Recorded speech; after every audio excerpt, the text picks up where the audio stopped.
Welcome back to STEM with Mrs. Dubois. Today we're talking about inserting SVGs and canvases in Fusion. That's me, so let's begin.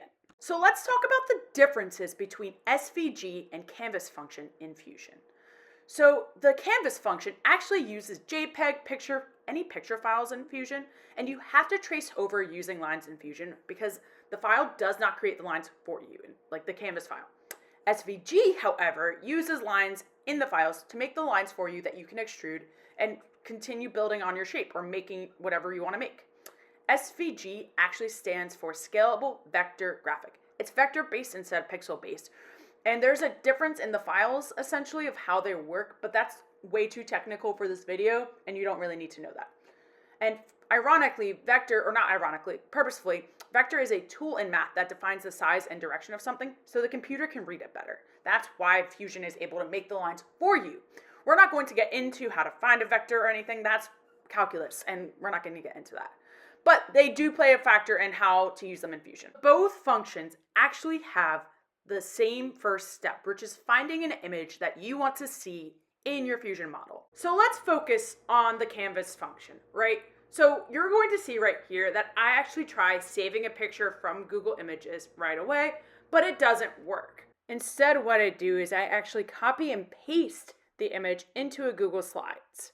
And I do this for a couple of reasons. First, I can actually save an image from Google Slides, like I can download the Google Slide as an image, and also it's just easier for me. I always have Google on any device I use. Now, I actually download this file as a JPEG. You see how I do it in the video in a second, but I download it as a JPEG. It can be any picture file and Fusion will read it when you upload it as a canvas.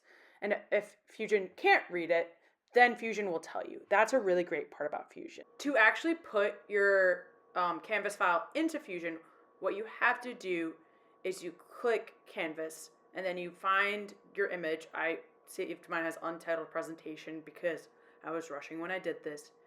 And then you click the axis that you want it to be on. I clicked the XY axis because that's just my go-to. Fusion will then put the file on the plane you picked, and then you're going to have to zoom in to find your image.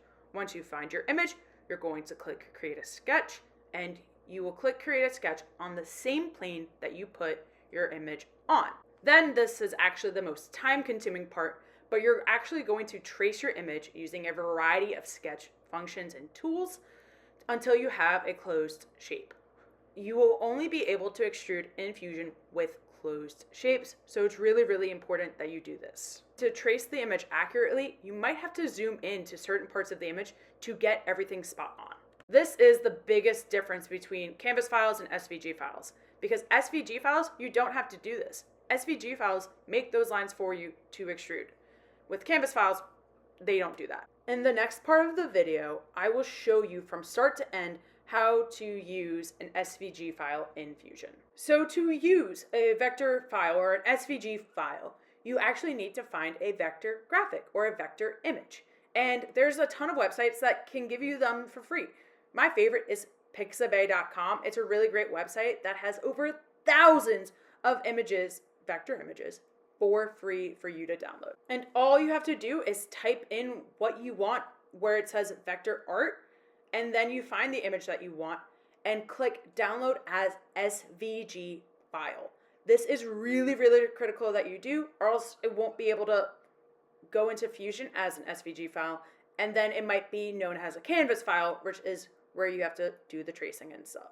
Once you have your SVG downloaded, you click Insert SVG, click Insert from my computer, and then I don't label these, so I just click the first one. And then you're going to click what plane you want it on. I always choose that XY plane when I'm exploring something because it's the most comfortable to me. You click OK, and then you will zoom in to find your image or mess around with it until you find your graphic. Then once you find your SVG image or SVG file, you might have to zoom out and you click Finish Sketch, and then you're done. You have a lot of what you need to extrude and make your model in Fusion, right? You literally just extrude or do whatever you want to do with your model, and voila. Like I said, the SVG file makes a lot of things easier in Fusion because it gives you the lines that you need to work in Fusion. Unlike the Canvas feature where you have to do a lot of the tracing and manual labor yourself. Here are all the steps for inserting a Canvas and SVG file in Fusion if you wanted to take a screenshot of it. That's it for inserting SVGs and canvases in Fusion. I'm STEM with Miss Dubois. I hope you have a great day and a great life. Thank you for watching.